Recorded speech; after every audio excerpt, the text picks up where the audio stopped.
이거를 준비하지 않고 바로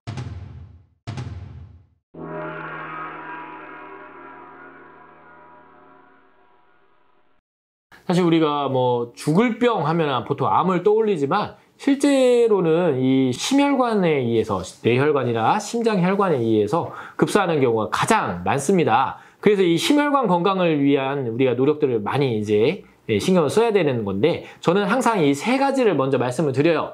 첫 번째는요. 충분한 수면입니다. 충분한 수면. 7시간에서 8시간 동안 충분한 수면을 취해야 되는데 이 이유를 왜 설명을 드리냐면 혈관도 하나의 물길이잖아요. 물길. 그래서 혈관에 물이 막 세차게 흐를 때는 혈관 내벽을 복구하는 게 좀 힘듭니다. 그래서 혈관 내벽도 하나의 수로이기 때문에 수로를 복구를 하려면은 물길이 좀 안정되어야 되는데요. 그런 케이스가 바로 뭐냐면 우리가 누워있거나 특히 잠을 잘 때 심장 박동수가 줄어들면서 혈관이 안정화되죠. 그때 혈관 내벽을 복구를 할 수가 있어요.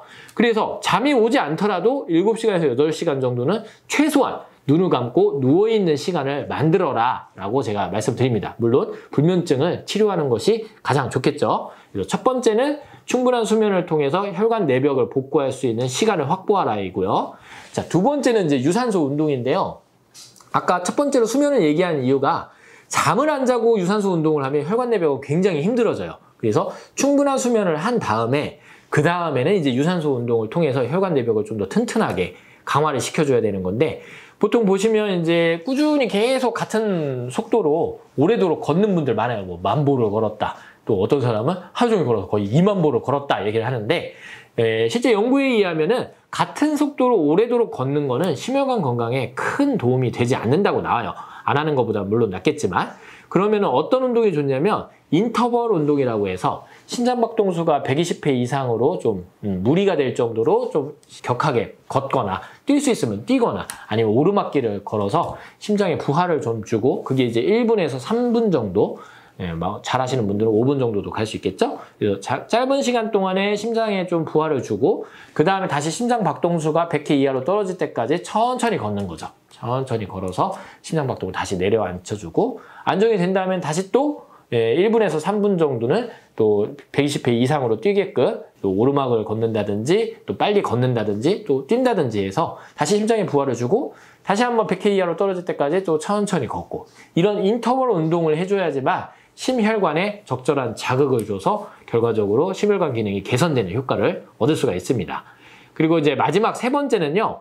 우리가 혈관 건강하면은 찾아보면 전부 다 나오는 용어가 있어요. 그게 바로 항산화 기능인데요.